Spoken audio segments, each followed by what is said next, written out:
O vapor dançava no ar da cozinha, subindo das panelas de cobre polido com um chiado energético.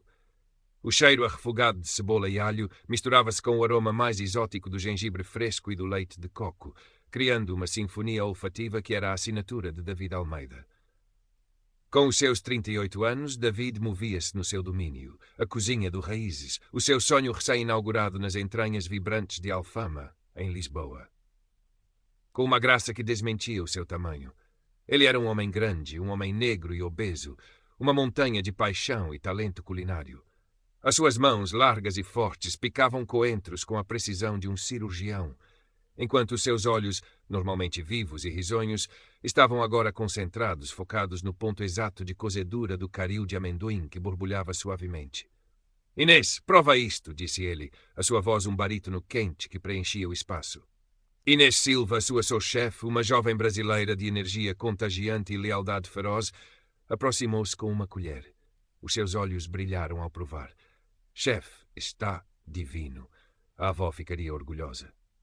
David sorriu, um sorriso largo que iluminava o seu rosto, mas que não chegava a apagar completamente a sombra de ansiedade que o acompanhava desde a infância.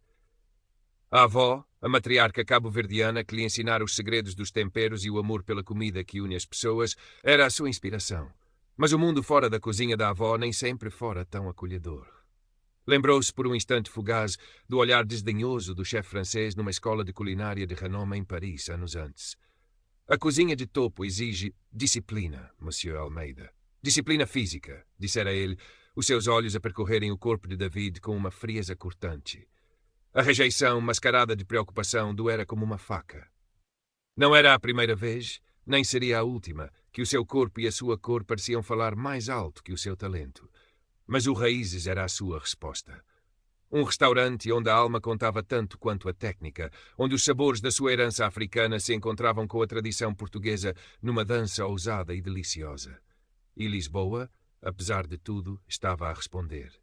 Nas primeiras semanas, um burburinho começou a formar-se.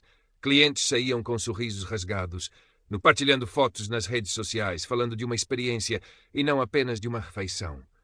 Pequenos blogs de comida escreviam críticas elogiosas. A esperança florescia no peito de David, frágil, mas persistente, até que o nome caiu como uma pedra num lago silencioso. Sofia Vasconcelos. "Ela vem", anunciou Inês, pálida, segurando o telemóvel como se fosse uma bomba. A Sofia Vasconcelos. Ligou a marcar mesa para sexta-feira. A secretária disse que ela ouviu falar do fenômeno de Alfama. O coração de David pareceu parar por um segundo. Sofia Vasconcelos, a rainha de gelo da crítica gastronómica portuguesa. Uma mulher cujo poder podia erguer um restaurante ao estrelato ou demoli-lo com uma única frase mordaz. Branca e esguia, vinda de berço de ouro, era a antítese de tudo o que David representava.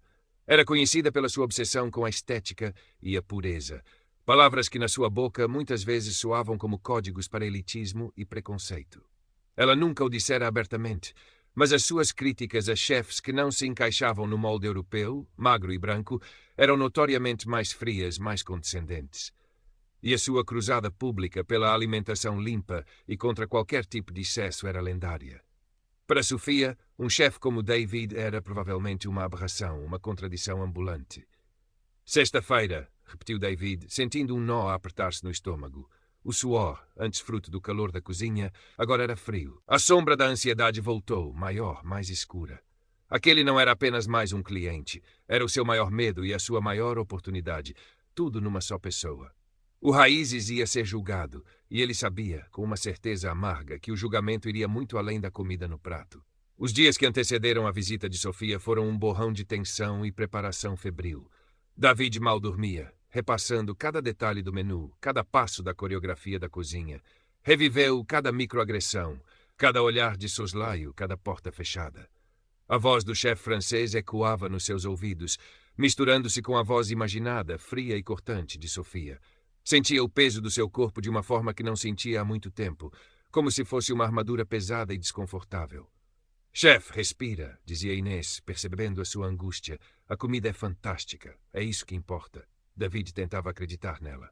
Tentava focar-se na muamba reinventada, no bacalhau desconstruído com influências de cachupa, na sobremesa de chocolate e gindungo que era a sua audácia final. Mas a dúvida roía-o. E se não fosse suficiente? E se ela visse apenas um homem negro e gordo a brincar aos restaurantes? Sexta-feira chegou, pesada e cinzenta. O raiz estava impecável, as mesas postas com simplicidade elegante, a luz baixa criando uma atmosfera acolhedora. A equipa sentia a tensão, mas David tentava manter a calma, pelo menos por fora. Sofia Vasconcelos chegou pontualmente, um espectro elegante e vestido de preto. Era ainda mais magra e imponente ao vivo. O seu olhar varreu o restaurante, demorando-se um instante a mais nos azulejos tradicionais misturados com arte africana contemporânea. Quando o seu olhar pousou em David, que a veio receber à porta, ele sentiu o mesmo frio que sentira em Paris. Não havia hostilidade aberta, apenas uma avaliação distante, como um entomologista a examinar um inseto peculiar. Chefe Almeida, disse ela, a sua voz tão polida e fria como o mármore. O seu cantinho tem feito algum barulho. A palavra cantinho pairou no ar, carregada de condescendência. David engoliu em seco e forçou um sorriso profissional. Senhora Vasconcelos, é uma honra tê-la conosco. Espero que goste da nossa cozinha. Veremos, foi a resposta dela, enquanto se sentava na melhor mesa, a que David preparara com mais cuidado. A refeição foi um exercício de nervos. David supervisionava tudo da sua cozinha semi-aberta, observando cada reação de Sofia. Ela comia com uma delicadeza estudada, fazendo anotações num pequeno caderno preto. Fazia perguntas ao empregado, perguntas capciosas sobre a origem dos ingredientes, sobre o nível de gordura, sobre a autenticidade dos pratos.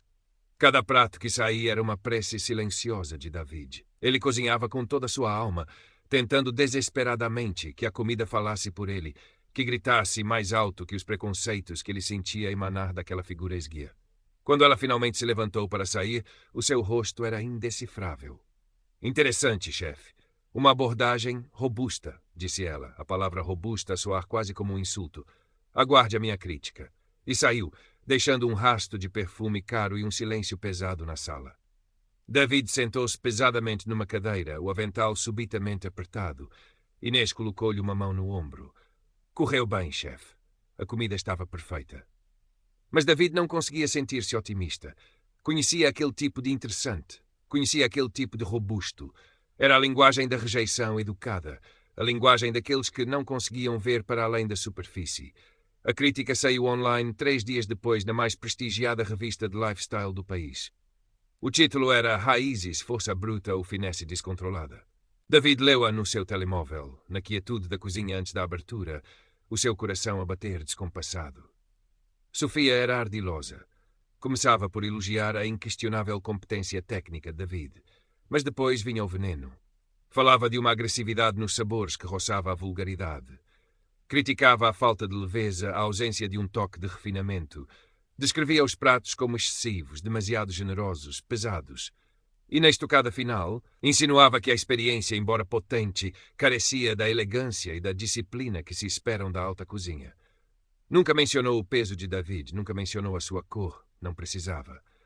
Cada palavra era um dardo cuidadosamente apontado, usando a linguagem da comida para criticar o homem, o seu corpo, a sua origem. Era uma obra-prima de preconceito velado. O impacto foi imediato.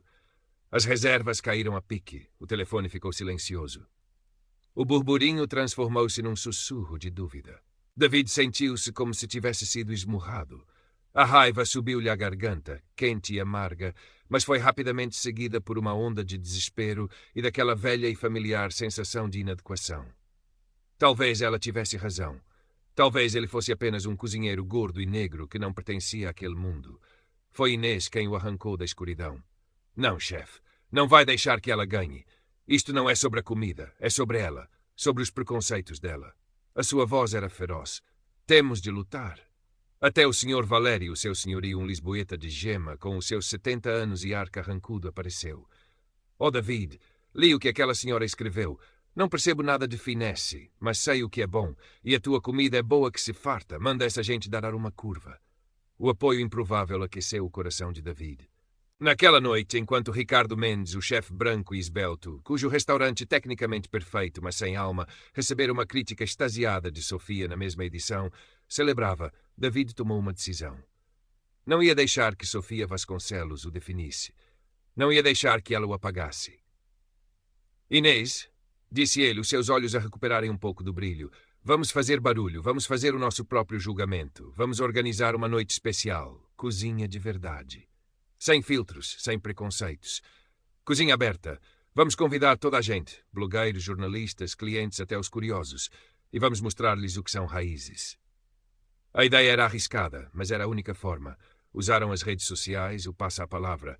O conceito cozinha de verdade captou a imaginação. O debate sobre a crítica de Sofia já estava a ferver online, com muitos acusá-la de elitismo e preconceito. O evento tornou-se o assunto do momento na cena gastronómica lisboeta. Na noite do evento, o Raízes estava a abarrotar. A atmosfera era elétrica, uma mistura de curiosidade, apoio e expectativa. David, de uniforme impecável, estava no centro da sua cozinha aberta, visível para todos. Sentia centenas de olhos postos nele, mas desta vez a ansiedade era diferente. Era a ansiedade da batalha, não do medo. Ele cozinhava com uma intensidade renovada, explicando cada prato, cada ingrediente, cada história por trás dos sabores. Falava da avó, de Cabo Verde, de Lisboa, da sua luta e da sua paixão. A sua equipa movia-se à sua volta como uma orquestra bem ensaiada. O cheiro, os sons, a visão daquela comida honesta e vibrante enchiam o espaço. A comida era servida em pequenas porções, permitindo que todos provassem de tudo. Os murmúrios eram de admiração. As pessoas tiravam fotos, conversavam animadamente, os rostos iluminados pelo prazer. Críticos menos conhecidos, blogueiros, todos pareciam rendidos. E então, quando a noite estava no auge, a porta abriu-se e Sofia Vasconcelos entrou. Um silêncio súbito caiu sobre o restaurante. Todos os olhares se viraram para ela. Vestida de branco desta vez, parecia ainda mais gélida, um fantasma na festa. Ela avançou, o seu rosto uma máscara de desdém controlado, os seus olhos fixos em David. David sentiu o coração acelerar, mas manteve-se firme. Limpou as mãos ao avental e olhou-a nos olhos, do outro lado do balcão da cozinha. Aquele era o momento. O clímax. Chefe Almeida, disse Sofia, a sua voz alta o suficiente para ser ouvida por todos. Uma performance interessante, mas não acha que a verdadeira alta cozinha exige mais contenção, menos espetáculo? A sala prendeu a respiração. A provocação era clara. David respirou fundo. Lembrou-se da juíza Marshall da história que a sua avó lhe contara, da força em enfrentar a injustiça de frente. E respondeu a sua voz calma, mas carregada de uma força que surpreendeu até a si mesmo. Senhora Vasconcelos, começou ele. A minha cozinha não é um espetáculo. É a minha vida. É a história dos meus antepassados e a minha própria história. Fala de fome e de fartura, de África e de Portugal, de luta e de celebração. Se a senhora vê força bruta, eu vejo paixão. Se vê falta de refinamento, eu vejo autenticidade. E se o meu corpo, a minha cor, a minha robustez a incomodam, então talvez o problema não esteja na minha cozinha, mas sim na sua contenção. A contenção do seu olhar, a contenção da sua alma. Ele fez uma pausa, olhando em volta para os rostos atentos. A alta cozinha, para mim, não é sobre ser magro ou branco, ou sobre seguir regras rígidas inventadas por quem tem medo do novo. É sobre talento, é sobre sabor, é sobre contar uma história.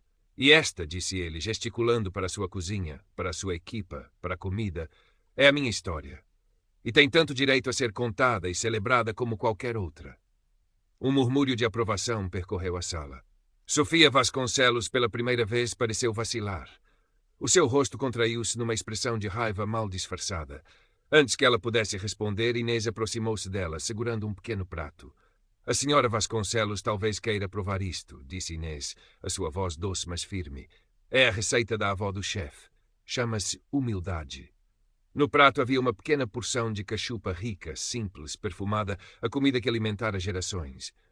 Sofia olhou para o prato, depois para David, e depois para as dezenas de telemóveis que agora a filmavam. Presa exposta, a sua arrogância tornou-se subitamente frágil. Ela virou costas bruscamente e saiu do restaurante, sem dizer mais uma palavra. Um aplauso espontâneo irrompeu na sala, forte e caloroso. David sentiu as lágrimas a quererem sair, mas engoliu-as, sentindo pela primeira vez em muito tempo um peso a sair dos seus ombros. Nos meses que se seguiram, o Raízes tornou-se mais do que um restaurante. Tornou-se um símbolo. O debate sobre a crítica de Sofia e o incidente no evento Cozinha de Verdade incendiou a imprensa e as redes sociais. Muitos críticos reavaliaram as suas posições. E uma nova conversa sobre diversidade e inclusão na gastronomia portuguesa começou a ganhar força. David não ganhou a estrela Michelin nesse ano. Talvez nunca a ganhasse. Mas o seu restaurante estava sempre cheio, não de caçadores de tendências, mas de pessoas que procuravam comida com alma, comida com história.